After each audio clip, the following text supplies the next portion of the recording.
Assalamualaikum warahmatullahi wabarakatuh. Alhamdulillahi wa kafa, wassalatu wassalamu ala nabiyil mustafa wa ala alihi wa sahbihi wa malafa. Rabbi zidna ilma warzuqna fahma. Alhamdulillah, pada kesempatan kali ini kita akan membahas lanjutan dari pembahasan kita mengenai kitab Aqidatul Awam. Nah, pada kesempatan kali ini kita akan membahas 20 sifat wajib bagi Allah.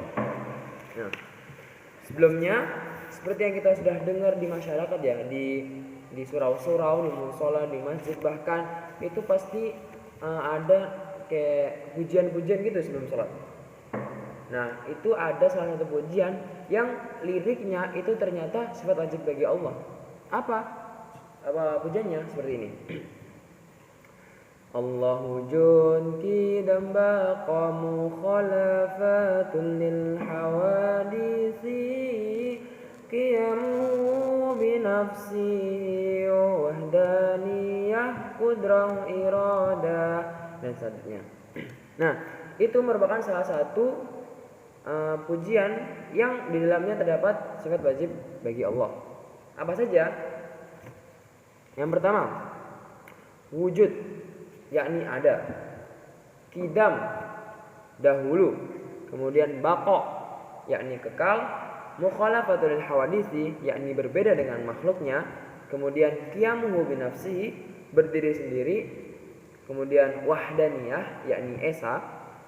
Qudrah, yakni kuasa. Iradah, berkehendak. Ilmun, mengetahui. Hayah, yakni hidup. Samon atau sama, mendengar.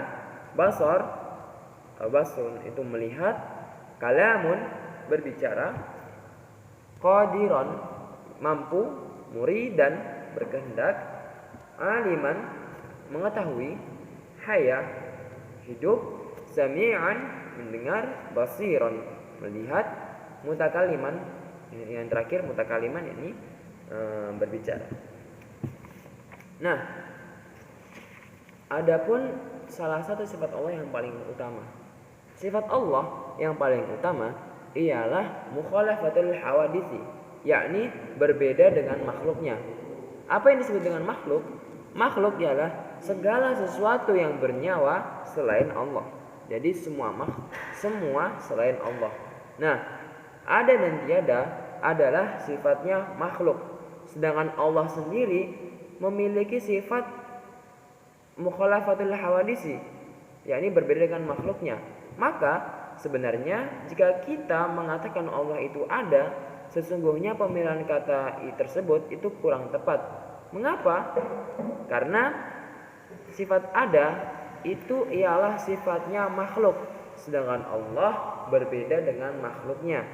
Namun supaya Allah bisa dikenal oleh hambanya, dipilihlah kata sifat ada, meskipun pada hakikatnya Allah berada di luar kata ada dan tiada. Lantas, kata apakah yang mampu mendeskripsikan Allah di luar kata ada dan tiada? Jawabannya ialah tidak ada. Loh, tidak ada gimana? Tidak ada satupun bahasa manusia yang sepadan dalam mendeskripsikan keberadaan Allah. Nah, itu adalah jawaban tentang keberadaan Allah. Kemudian mengenai salah satu sifat Allah, yakni qadiran atau kuasa, adapun salah satu pertanyaan yang membuat paradoks. Apa pertanyaan tersebut? Nah, pertanyaan seperti ini. Jika Allah Maha Kuasa, bisakah Allah menciptakan Allah lain yang lebih hebat darinya? Nah, pertanyaan seperti ini jika dijawab bisa ataupun tidak, maka hasilnya akan sama, yakni tidak, Allah akan tidak maha kuasa. Allah tidak maha kuasa. Pertanyaan seperti ini hanya bisa dijelaskan pertanyaan seperti ini hanya bisa dijelaskan. Lantas bagaimana penjelasannya?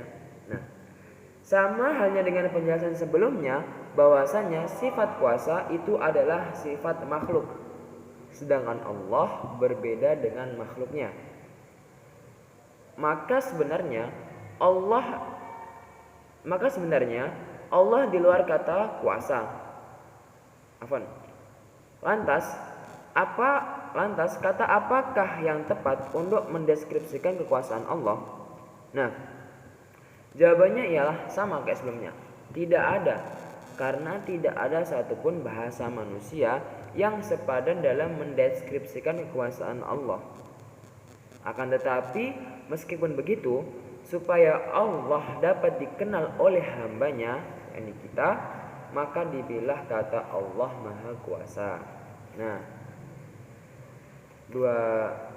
Tadi itu ialah penjelasan mengenai keberadaan Allah dan kekuasaan Allah. Nah, jika ada kesalahan kata dari saya mohon maaf.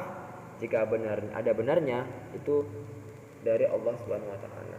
Nah, syukran, wabillahi taufiq wal hidayah, wa ridha wal inayah. Wassalamualaikum warahmatullahi wabarakatuh.